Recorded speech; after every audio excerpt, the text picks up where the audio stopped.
Ahoj všichni AMCZáci. A vy co neznáte, jak se jmenuje můj kanál? Budu hrát dneska, jak víte, Ching Chong v ty.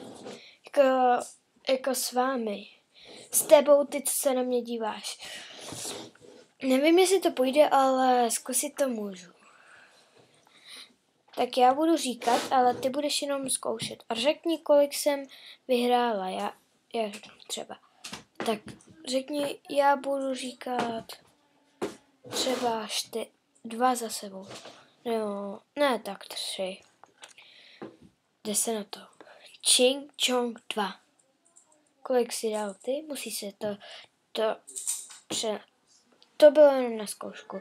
1, až řeknu 3. Začínáme. 1, 2, 3. Ching Chong 0. Takže Ching Chong 0 nevyšel. Začali jsme. Ty si možná něco dal, takže napiš, jestli jsem teď mohla. Měl si ruku. Teď nikdo nemohl mít ruku za zády. Ching Chong. Jakože jestli by si...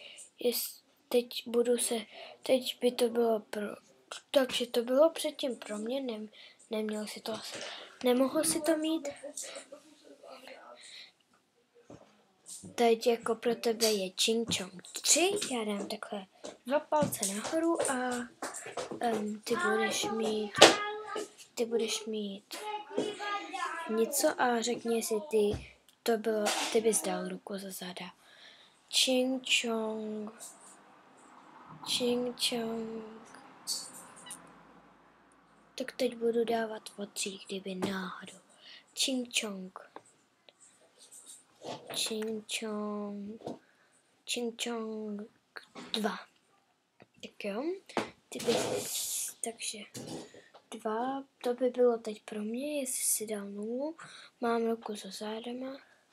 Řekni potom, kdo vyhrál, jo? Ching Chong. To je teď pro tebe. Ching Chong. Já bych možná dala ruku za záda. Takže já ji mám nebo nemám. Napíšeš. Já to dám na 4. Ching Chong. To je teď pro tebe. Ching Chong. Ching Chong. Třeba Ching Chong. 3. Ching Chong 3.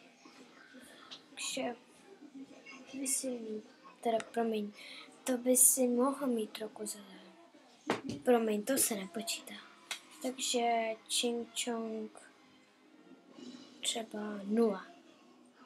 Takže dávám 0.